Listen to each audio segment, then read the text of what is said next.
Hey guys, welcome to Sharks Academy, and in today's video, I want to go through with you the entry techniques and criteria. So for those who have been following us for a long time, you understand that we have so many ways to get involved in the market. And all of these exist in the realm of step 3, our confirmation process. So yes, we are always operating on a 3-step process: high time frame buyers, S&D zones, and then confirmations. So there are many ways to get involved in the market, and let me just portray to you one of the examples, of course. Again, breakout structure over here, and then demand zone. So before this even happened, we have a framework to work with. Okay, this over here, let's remove this. If prices were to create this kind of a movement, then breakout structure, can you see what is the difference? This low created over here has been grabbed, right? Liquidity grab followed by a breakout structure, and there is the first set of traders who are looking to buy here already. So without any confirmations, without anything, they are willing to buy here. Why? Because first of all, we are operating on a high time frame basis. This is a liquidity grab before the breakout structure. Okay, and then leave behind a demand zone. So this is where the first batch of traders who are getting involved. Secondly, once prices comes back down like this, then we are trying to get involved with understanding this framework, right? The creation of liquidity, the accumulation process, and then followed by the breakout structure over here. So now, when this breakout structure, what is the characteristic behind this breakout structure? We're going to see lows and the transfer of weight into strong hands. That's the first thing, of course. We want to see this movement moving down. Can you see this is an impulsive leg? Of course, doesn't have to be represented by one candle, but this has to be a strong movement that breaks structure. That is one of the criteria. Secondly, this over here has to be slow.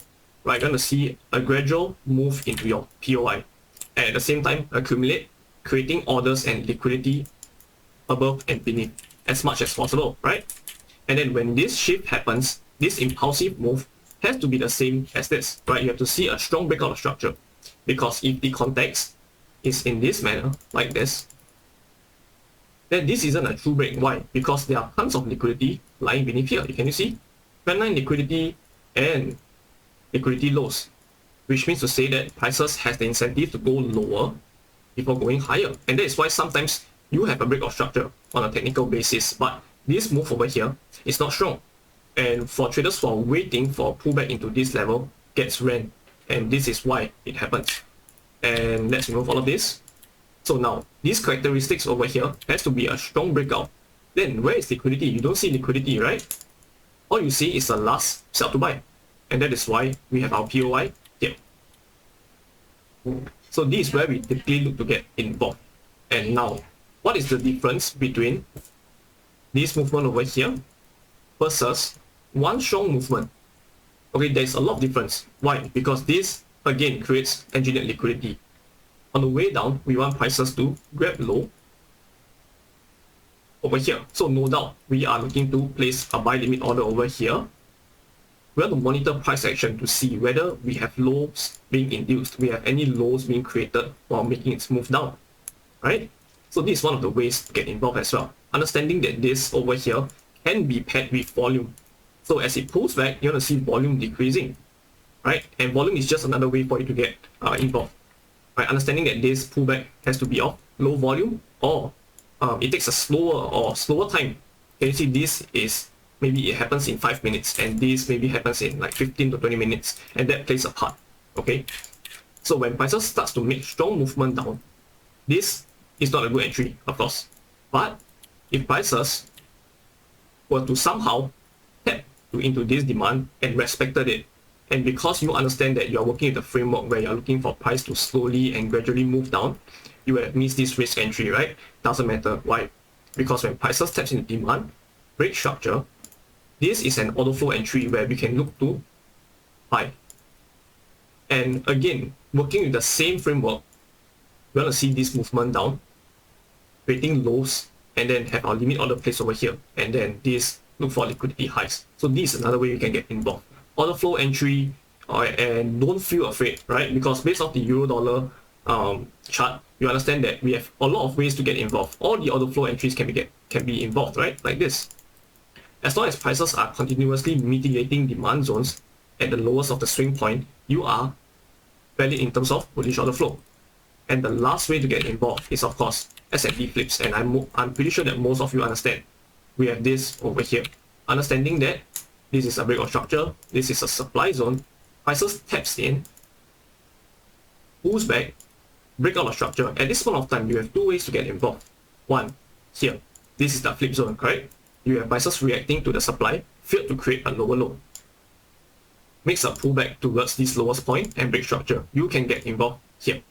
So similarly, look at price action, okay?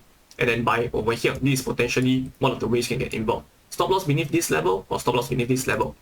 If your stop loss is beneath this level, you understand that prices can move down before moving higher. This is a possibility, so be prepared to fire both entries at this point of time. Otherwise, wait for prices to tap into this level and then work with order flow, because at this point of time, prices tap demand. This is the first time it taps into a demand zone that is newly created. And as an order flow trader, what you're going to see is a break of structure again, leaving behind another demand zone over here to get involved. Alright, so this is another way to get involved, of course. And yes, with this existing beneath, you understand that at the end of the day, prices can come back to grab liquidity here, to go lower before going higher. Alright, so all of this has to be in mind. As long as you understand that your trade may not be the one that run towards liquidity high, then just keep firing off trades as long as your protected low is not broken and liquidity high is not met. So based off this video, now you know we have many ways to get involved. The kind of criteria, the way we get involved in the market is all different. We're going to see a strong breakout of structure, we're going to see a weak pullback, we want to see creation of liquidity, we're going to see lows and highs being induced, being manipulated, and liquidity lows being grabbed before tapping into your POI before the break of structure. And then S&D flips works as well. It all depends on the kind of trader you are. So I would say master one of them, make sure you are good at it, then go and look for other ways to get involved in the market like S&D flips or risk entry and stuff like that.